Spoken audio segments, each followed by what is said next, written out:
بہنوں کو وراثت میں حق دو، بہنوں کو وراثت میں حق دو، بہنوں کو وراثت میں حق دو۔ اگر باپ کی طرف تمہاری ذاتی کمائی ہے تمہارے ذمہ نہیں، باپ کی طرف سے ایک اینٹ بھی آئی ہے تو آدھا ٹکڑا کر کے دو بہنوں کو۔ لیکن میرے پنجاب میں اور خاص طور پر میرے زمیندارہ ماحول میں کوئی بہنوں کو حصہ نہیں ملتا، بالکل نہیں ملتا۔ جیلی انگوٹھے لگوا کے زمین اپنے نام کروا لیتے ہیں۔ یہ ظلم و ستم ہر گاؤں میں ہے، ہر جگہ پر ہے۔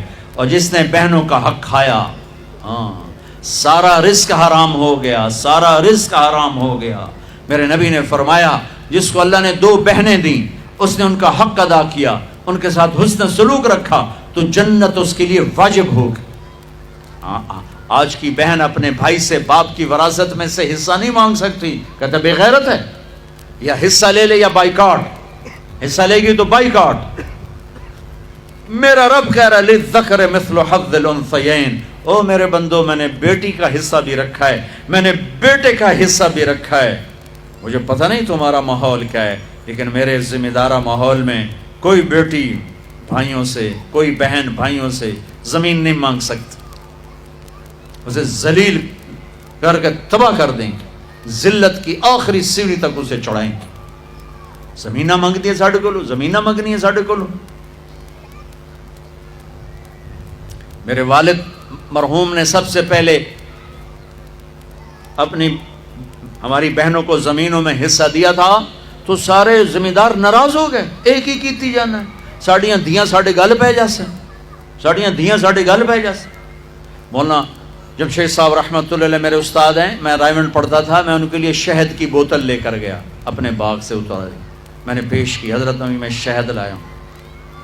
فرمایا کہاں سے لائے ہو؟ میں نے کہا جی میرے اپنے باغ کا ہے، آم کا باغ تھا۔ اب شہد کی بوتل تھی اس 10 روپے کی، 10 روپے۔ اب میرے استاد کا سوال سنو، تیرے باپ نے اپنی بہنوں کو زمینوں میں سے حصہ دیا تھا؟ تیرے باپ نے اپنی بہنوں کو زمینوں میں سے حصہ دیا تھا؟ یہ سوال کیوں کیا تھا کہ اگر حصہ دیا تھا تو یہ شہد صاف ہے، حلال ہے، اگر نہیں دیا تھا تو یہ شہد صاف نہیں ہے، حلال نہیں ہے، اس میں بہنوں کا حق شامل۔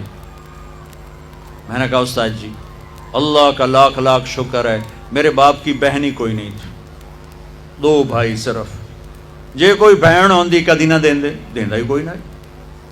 پھر کہنے لگے اچھا تو تیرے دادا نے اپنی بہنوں کو حصہ دیا تھا؟ میں کہا صحیح میں اس لیے جمع ہی کوئی نہ ہو، میں نے کیا پتا۔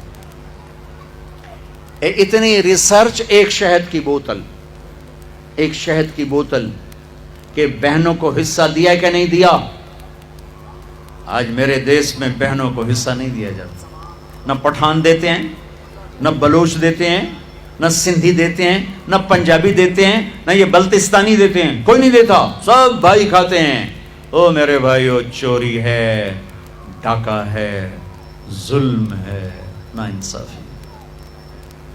ایک ذمہ نے میرا بیان سنا، وہ اس کو بڑا خیال ہے، وہ گیا اپنی بہن کے پاس کہ میری بہن اے تو اپنا حصہ لے، وہ بیچاری ڈری ہوئی، کہنا ہاں بھائی میں تینوں دے دیتا ہے، میں نہیں لیندی، میں نہیں لیندی۔ اس نے کہا نہ بھائی نہ، میں دوزخ دے سوٹے نہیں سہ سکتا۔ اس نے پٹواری بلا سارا کر آگے نا اپنی بہن کے نام لگوا دیا۔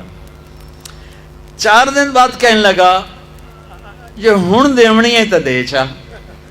وہ آکھن لے میرے اپنے چھوٹے چھوٹے بچے میں کیوں دیواں؟ یہ اس طرح اپنی بہنوں سے لیتے ہیں، کلاشنکوف دکھا کر، پستول دکھا کر، وہ بیچاری جان بچانے کا، ٹھیک ہے لے لو۔ یہ بھی میرے معاشرے کا ایک ظلم عظیم ہے بھائیو۔ وہ پیچھے تک لوگ بیٹھے ہیں، ادھر مستورات ہیں۔ عرض کرتا ہوں اگر آپ صاحب ثروت ہیں، باپ کی وراثت میں کچھ ہے، اپنی بہنوں کو حساب کر کے دو، ورنہ سب حرام کھا رہے ہو۔ دودھ میں پیشاب کا ایک قطرہ سارے دودھ کو حرام کر دیتے۔ ضرورت نہ پاکو۔ میں گھر سے باہر نکلا، ہمارا نوکر دودھ اٹھا کے لایا، اڈا بڑا گڑوا ہوندا سے ماشاءاللہ۔ تو میں نے آخر لگا اے مولانا صاحب، چواکا کہتے ہیں قطرے کو، چواکا ہماری زبان، چواکا سمجھ گئے نا؟ چواکا کیا؟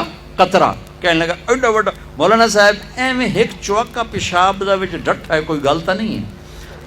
میں کہ پتر مجھنوں پیواؤن صاحب اپنے پیمن دا کوئی نہیں, ایویں ایک چوکا ڈٹھا ہے کوئی حرج تو کوئی نہیں.